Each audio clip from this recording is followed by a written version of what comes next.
हरिओम जी, आप सबको सप्रेम हरिओम। तो आज हम एक महान संत, हमारे भारतीय इतिहास के एक महान संत, एक महान कृष्ण भक्त जिन्होंने अपना पूरा जीवन भगवान कृष्ण की भक्ति में व्यतीत किया, ऐसे एक महान संत के बारे में आज हम पढ़ेंगे।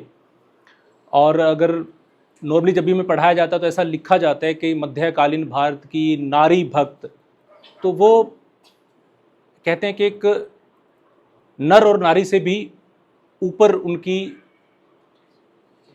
चेतना थी। तो एक ऐसी महान संत के बारे में आज हम पढ़ेंगे जिनका नाम है मीराबाई। तो पहले हम देख लेते हैं कि मीराबाई जी का जन्म कहाँ हुआ।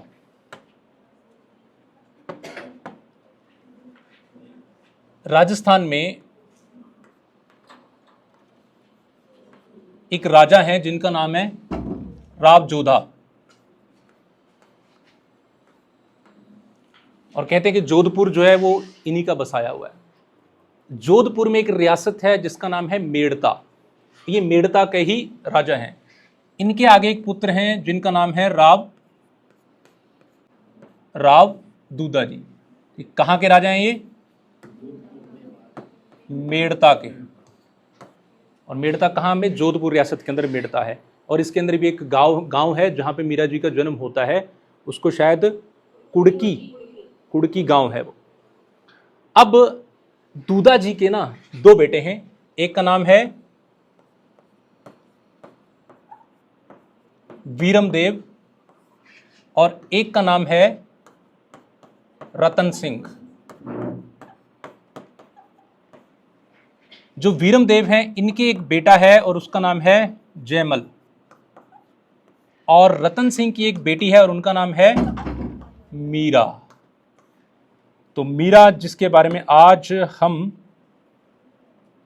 पढ़ने वाले हैं, मीरा जी का चरित्र, मीरा जी का जीवन। कब जन्म हुआ था इनका? 1498 में। कहां पे जन्म हुआ? मेड़ता में। इनके पिताजी का नाम क्या है? रतन सिंह। और जो जयमल हैं वो इनके क्या हुए? कजन हुए ना, भाई हुए। अब कहते हैं कि एक दिन जो ये इनके दादाजी हैं राव दूधा जी, ये भी बहुत बड़े कृष्ण भक्त हैं। तो कहते हैं कि एक दिन ये भगवान कृष्ण जी के मंदिर में जाते हैं और मीरा जी छोटी हैं, बच्ची हैं, और उनके साथ हमेशा जाया करती हैं। और जब ये वहाँ जाती हैं, भगवान कृष्ण की भक्ति करते हैं और वापस आते हैं, मंदिर से जैसे बाहर निकलते हैं तो सामने एक बारात जा रही होती है। तो मीरा छोटी है, मीरा कहती है कि दादाजी ये क्या है, ये लोग सज धज के क्या चल रहा है? तो कहते हैं कि बेटा ये बारात है। बारात है? वो क्या होता है? बेटा बारात है, उसमें एक दूल्हा होता है, शादी करने जाता है। तो कहते हैं ये घोड़ी पे बैठा हुआ ये कौन है? तो ये बेटा ये दूल्हा है। अच्छा दूल्हा है, तो ये क्या क्या होगा? तो दूल्हा है, इसकी कोई दुल्हन होगी, उससे शादी करेगा। तो कहते हैं कि क्या मेरा भी कोई दूल्हा होगा? अब बच्ची है, प्रश्न पूछ रही है, तो दादाजी कहते हैं हाँ बेटा तेरा भी एक दूल्हा होगा। तो कहते बताओ मेरा दूल्हा कौन होगा? अब कहते हैं कि वहाँ कहाँ खड़े थे? भगवान कृष्ण जी के मंदिर में। तो बच्चे को समझाने के लिए बोल दिया कि ये सिर खाती रहेगी बाद में, बोलिए बेटा ये तेरे दूल्हा होंगे। ये भगवान कृष्ण जी की तरफ हाथ इशारा कर देते हैं और मीरा जी ले जाते हैं इस बात को दिल पे, और इस बात को सीरियस ले जाते हैं कि आज के बाद मेरा दूल्हा कौन होगा? भगवान कृष्ण होंगे। तो उस दिन के बाद वो अपने जीवन में अपनी जो पूरी लाइफ है वो किसी के लिए जीती हैं? भगवान कृष्ण के लिए। कहते हैं कि वक्त बीतता है, मीरा जी जवान होती हैं और उनको, क्योंकि राजकुमारी हैं मेड़ता की, तो शस्त्र विद्या भी सिखाई जाती है। वो अति सुंदर भी होती हैं, निपुण होती हैं। तो उनके जो चर्चे हैं वो थोड़ा दूर दूर तक फैलने लगते हैं। कहाँ की रियासत है? जोधपुर राजस्थान में है ना। तो राजस्थान में देखो, राजस्थान में उस टाइम पे बहुत सारी रियासतें हैं। नागौर की है, मेवाड़ की है, बहुत सारी हैं, जैसलमेर है। तो दूर दूर इनके चर्चे होने लगते हैं कि मीरा नाम की एक बड़ी सुंदर, सुशील और बहुत निपुण राजकुमारी हैं मेड़ता में। तो जब चर्चे होंगे तो बहुत अच्छे अच्छे राजकुमार उनसे शादी करना चाहेंगे। तो इधर एक और रियासत है, वो रियासत है राणा सांगा की।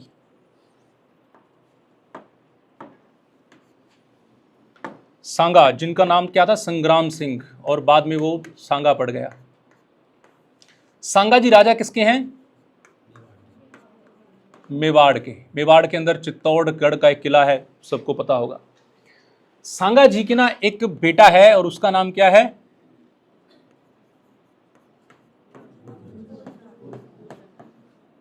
भोजराज। तो सांगाजी, अब सांगाजी का नाम नॉर्थ इंडिया में किसी ने सुना ना हो ऐसा हो नहीं सकता। उस टाइम पे नॉर्थ इंडिया के अगर सबसे बड़े राजा हैं तो वो कौन है? राणा सांगा। क्योंकि ये वक्त है जब लगभग मुगलों के आक्रमण चल रहे हैं, सांगाजी भी लोगों को इकट्ठा करके फाइट कर रहे हैं, अकबर का टाइम है ये। पर यहाँ पे राणा सांगा रिश्ता भेजते हैं अपने बेटे भोजराज का मेड़ता में कि ऐसा है, आपकी बेटी का रिश्ता हमें चाहिए।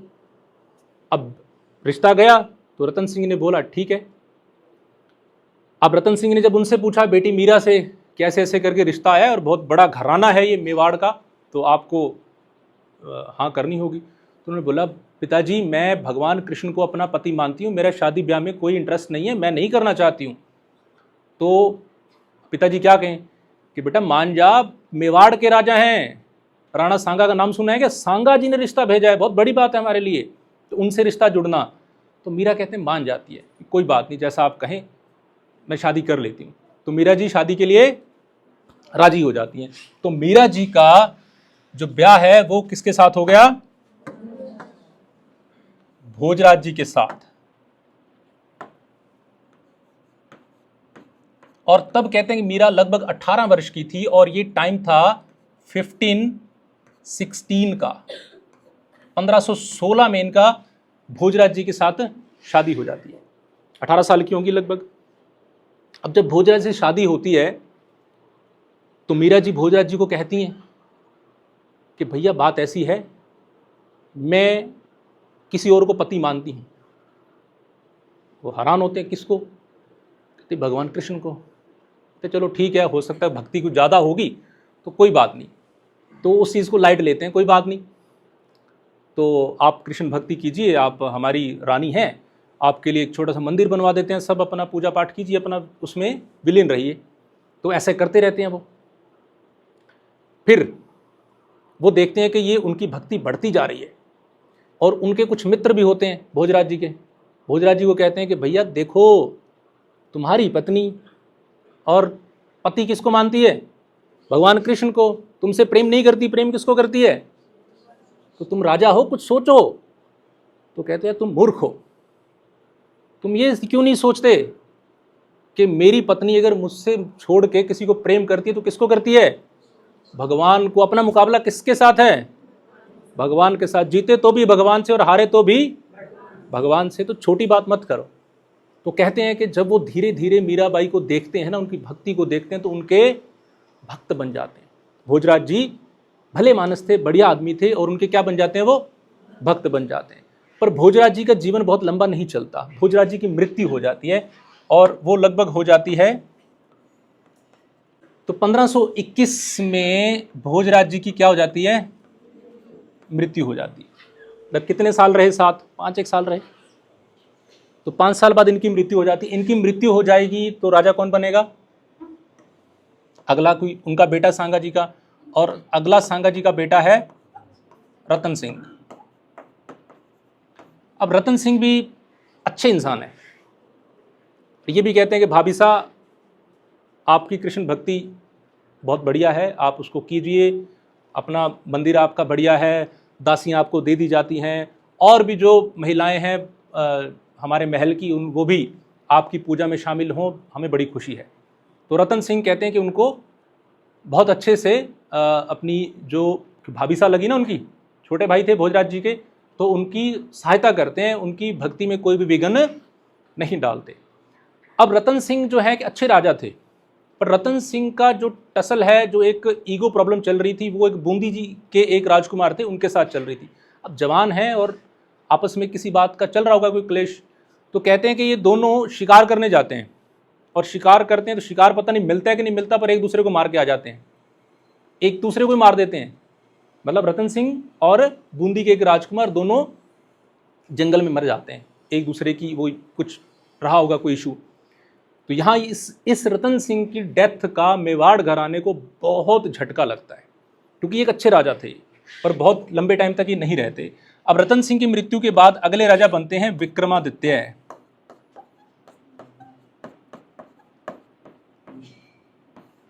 विक्रमादित्य उसके अगले भाई हो गए। अब विक्रमादित्य एक कोई अच्छे राजा नहीं थे। ये कहते हैं कि पहलवानी में और इसमें इनका विश्वास रहता था, ज़्यादा पहलवानों के साथ रहना, और क्योंकि पहलवान है तो फिर डाइट भी वैसी ही होगी पहलवानों जैसी, वैसा ही खाना खाना, और भक्ति और भाव ऐसा कुछ था नहीं। तो इन्होंने देखा कि मीरा जो है वो अपना कृष्ण भक्ति करती रहती हैं यहाँ बैठे हुए। तो उन्होंने कुछ टाइम तो देखा, बाद में जब ये पहलवानी करने जाएंगे तो लोग इनको बोलेंगे कि भाई तुम्हारी जो भाभी है, तुम भगवान शंकर को मानने वाले, वो खुद तो करती है बाकी की महिलाओं को और उन्होंने लगा रखा साथ में कृष्ण भक्ति में। और उन दिनों में कहते हैं कि एक बहुत बड़े संत जो है ना वो मेवाड़ आते हैं, उनका नाम होता है रैदास।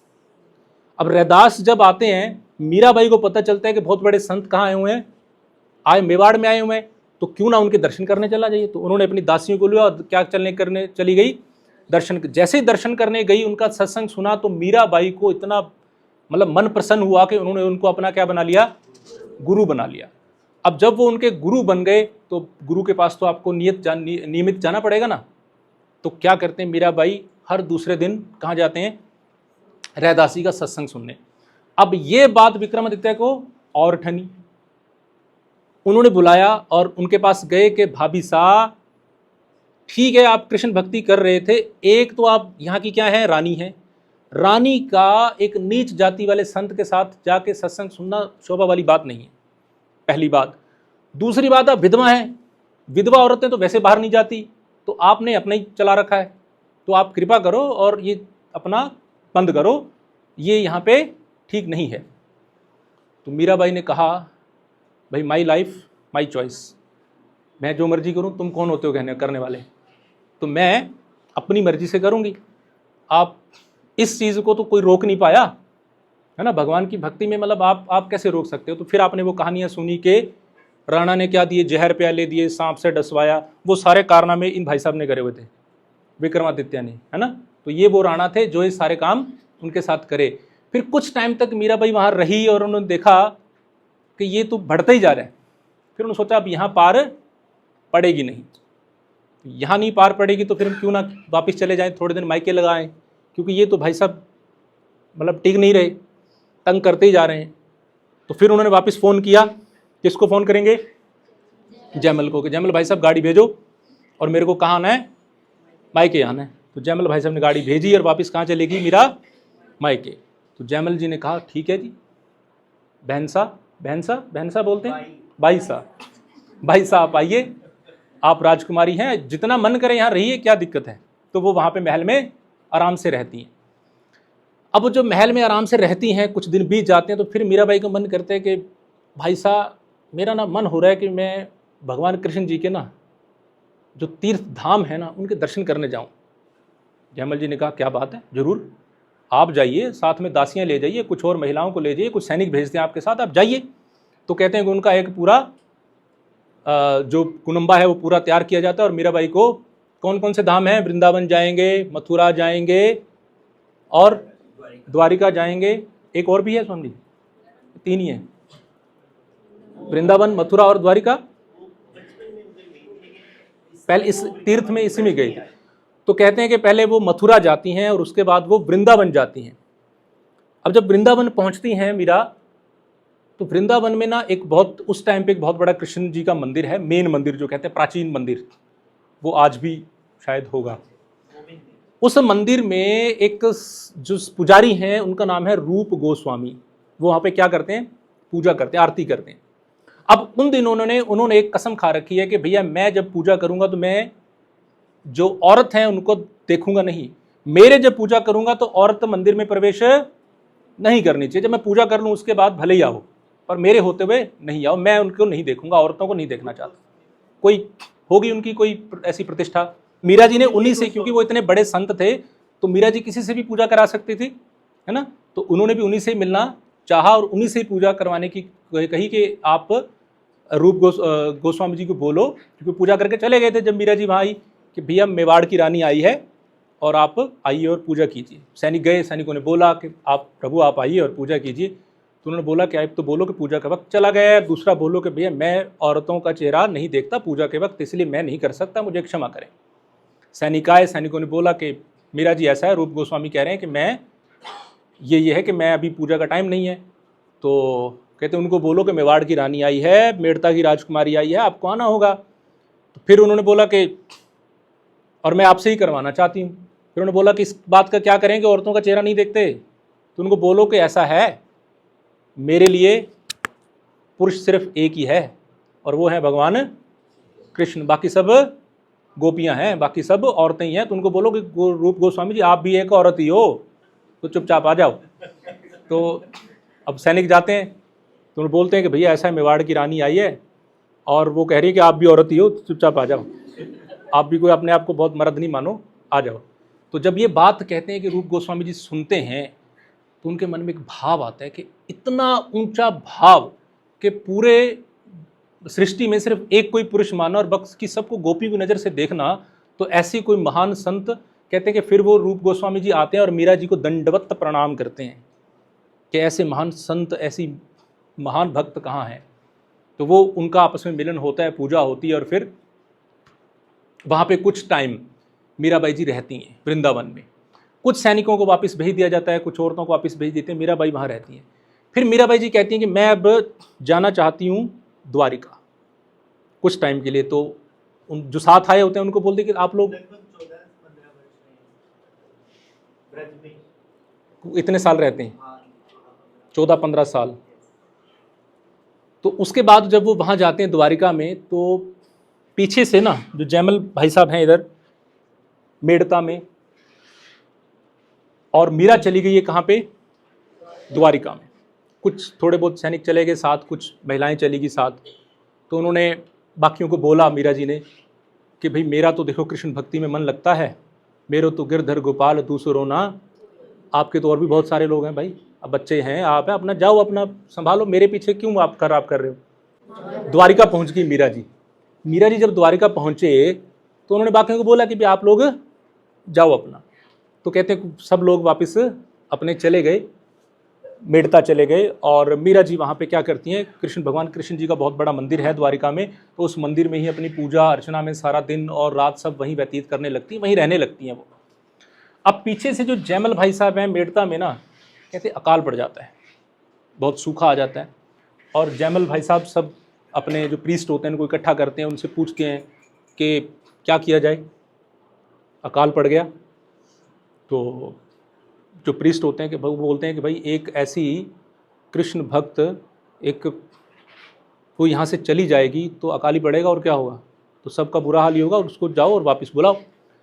तो जयमल कहते हैं बात तो ठीक है, भाई साहब को गए हुए तो बहुत साल हो गए, वापस बुलाना चाहिए। तो कहते हैं कि सैनिकों को बोलते हैं कि आप जाओ और बहन जी को वापस लाओ। सैनिक आते हैं और कहते हैं लेके आना, बिना ले वापस आ गए तो फिर तुम जिंदा नहीं बचोगे। ठीक है जी। वो जाते हैं द्वारिका में और मीरा जी से मिलते हैं कि मीरा जी भाई साहब बुला रहे हैं और आप आइए वापस, बहुत साल हो गए हैं आपको आए हुए। तो मीरा जी कहते हैं कि मेरा तो मन नहीं है, मैं जाना नहीं चाहती हूँ। कहते कृपा करो, आप जाना नहीं चाहते हो, वो कहते हैं लेके आना, मेरे को तो मार देंगे वो, तो हम चलो हमारे साथ। तो अब वो ज़्यादा इंसिस्ट करते हैं कि आप चलो, प्लीज़ चलो। तो कहते हैं कि मीरा जी कहते हैं कि चलो ठीक है, मैं मेरे एक बार गिरधर गोपाल से पूछ लूँ, अगर उन्होंने आज्ञा दे दी तो मैं चल पड़ूंगी, तो तुम इधर ही इंतज़ार करो। तो कहते हैं कि जो सैनिक होते हैं वो बाहर इंतज़ार करते हैं और मीरा जी कहाँ जाती हैं, अंदर भगवान जी से पूछने जाती हैं उनकी मूर्ति से। जब वो उनसे पूछती हैं तो पूछना क्या था, तो आप जैसा आप आज्ञा दें कि मैं धर्म संकट में हूँ, मैं वापस जाऊँ, मेरा जाने का मन नहीं है, मैं जाऊँगी तो वापस आ नहीं पाऊँगी और जाना मैं चाहती नहीं हूँ, तो आप ही कृपा करें, जैसा आप करेंगे मेरे लिए। तो वो हाथ जोड़ के खड़ी होती हैं। तो कहते हैं कि भगवान कृष्ण की मूर्ति उनको अपने अंदर खींच लेती है और उसका विलय जो है ना वो मूर्ति के अंदर हो जाता है। जैसे गेट खोलते हैं कि एक सैनिक उनका एक दुपट्टे को मूर्ति के अंदर जाते हुए देखता है कि भगवान कृष्ण की मूर्ति के अंदर पूरी की पूरी मीराबाई विलीन हो जाती हैं। तो पूरे इतिहास में आज तक ऐसी घटना कभी ना सुनी है, ना कभी सुनेंगे, ना कभी होगी। मुझे लगता है कि कोई कि पूरा का पूरा शरीर समेत मूर्ति में विलीन हो जाए। तो ये उन सैनिकों ने वो घटना देखते हैं और वो सैनिक जाके बताते हैं कि ये हुआ, क्योंकि उसके बाद अगर मीरा जी वो ना विलीन होती तो उनकी बॉडी तो मिलती। तो कहते हैं ना उनका शरीर मिला, ना कुछ उनके वस्त्र मिले, कुछ नहीं मिला, और मीरा जी उसके बाद उस मंदिर से बाहर कभी भी आई नहीं।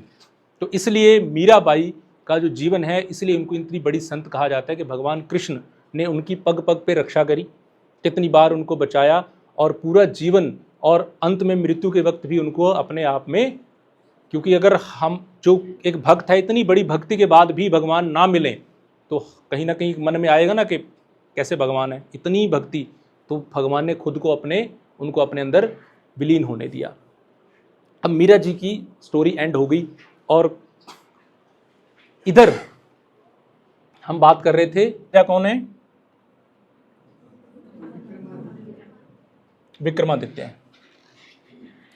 अब कौन से ईयर में उनकी डेथ हुई थी? 46 में मीरा जी की डेथ, मैं भूल गया हूँ, 1546 में शायद, 47 में, हाँ ऐसा ही कुछ 46, 47, इस मतलब ड्यूरिंग दिस पीरियड वो उनकी डेथ हुई थी। अब जो इधर वाला मेवाड़ वाला एरिया है, यहाँ पे राजा कौन है? विक्रमादित्य।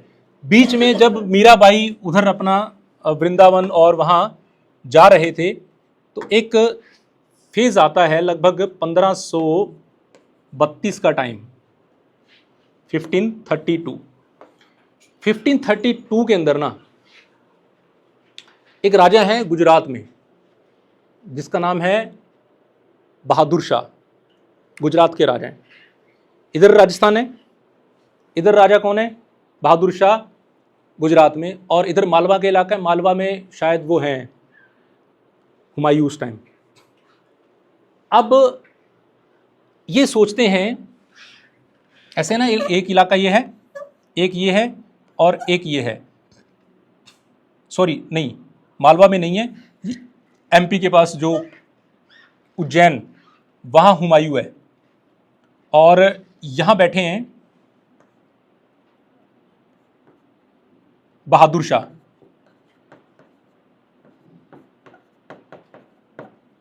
और ये है आपका मेवाड़। मेवाड़ में राणा सांगा जी मर गए, भोजराज जी की मृत्यु हो गई, रतन सिंह जी की मृत्यु हो गई। अब राजा कौन है? विक्रमादित्य।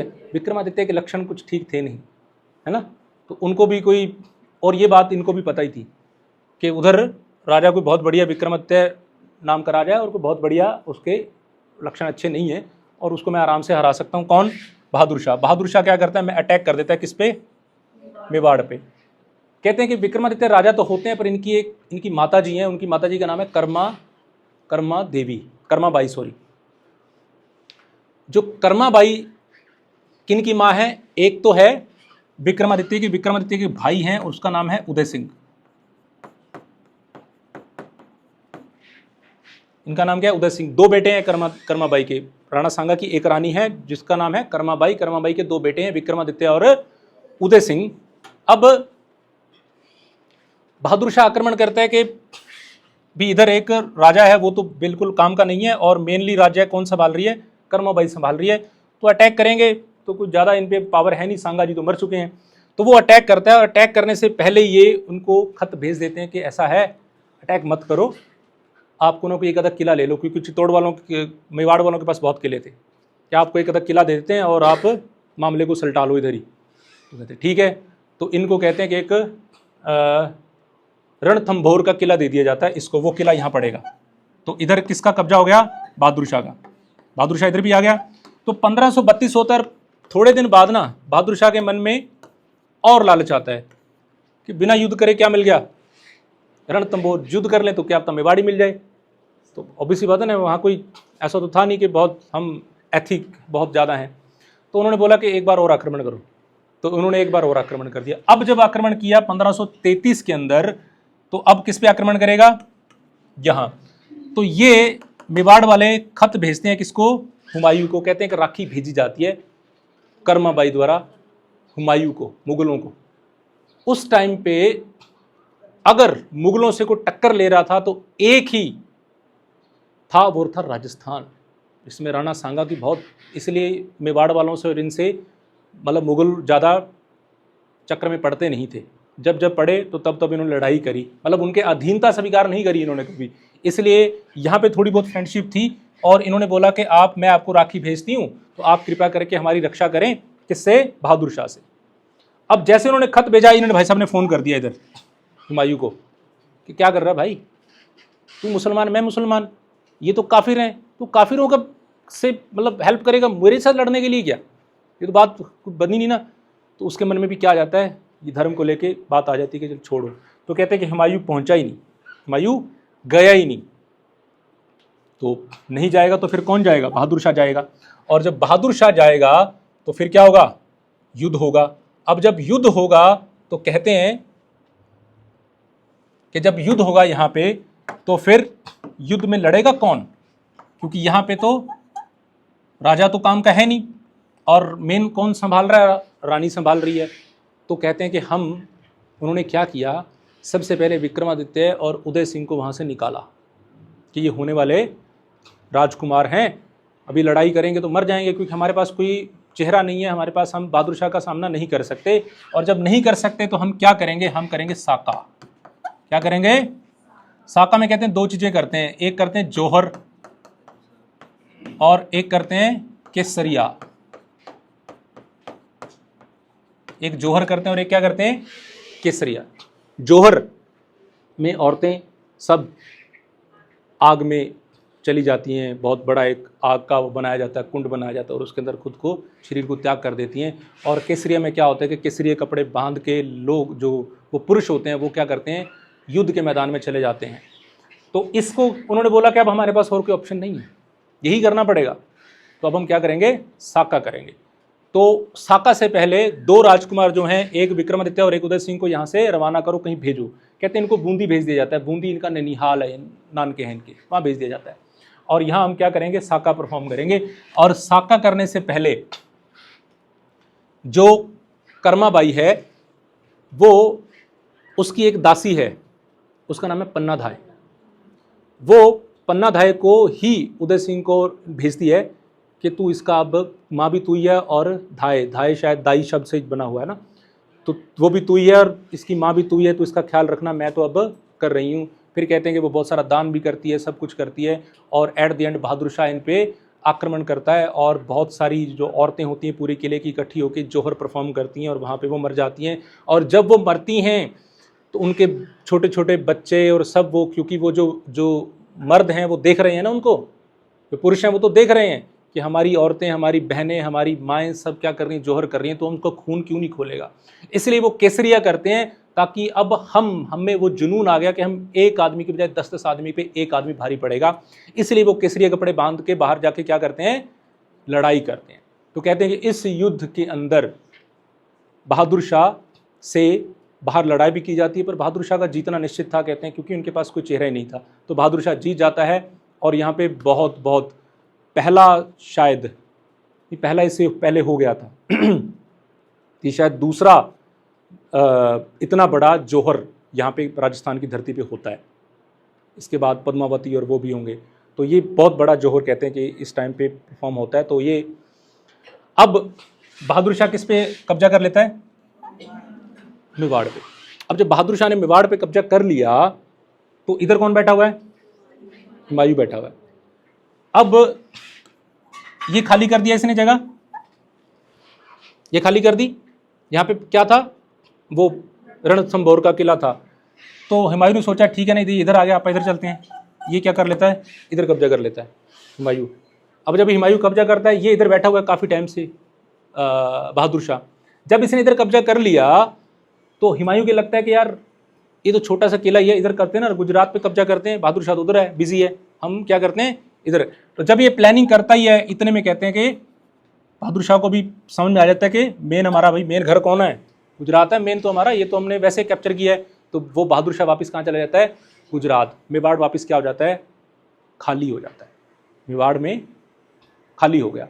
अब मेवाड़ खाली हो गया, मेवाड़ में कोई राजा नहीं है, कर्मावती मर चुकी है, दोनों बेटों को बाहर भगा दिया गया है। तो मेवाड़ खाली है, तो हुमायूं क्या मेवाड़ पे आक्रमण नहीं करेगा, क्योंकि थोड़ी बहुत अंडरस्टैंडिंग तो थी। हुमायूं मेवाड़ को कैप्चर नहीं करता। मेवाड़ वाले इकट्ठे होते हैं, मेवाड़ वाले कहते हैं कि एक राजा तो बनाना पड़ेगा, बिना राजे के काहे का रियासत? तो कहते हैं कि दासी का एक बेटा होता है, उसका नाम होता है बनवीर। एक किसी दासी तो समझते हैं ना, तो वहां पे रानियों की दासी हुआ करती थी ना, तो दासी का एक बेटा होता है और उसका नाम होता है बनवीर। कहते हैं बनवीर को क्या बना देते हैं? राजा बना देते हैं। कहाँ का?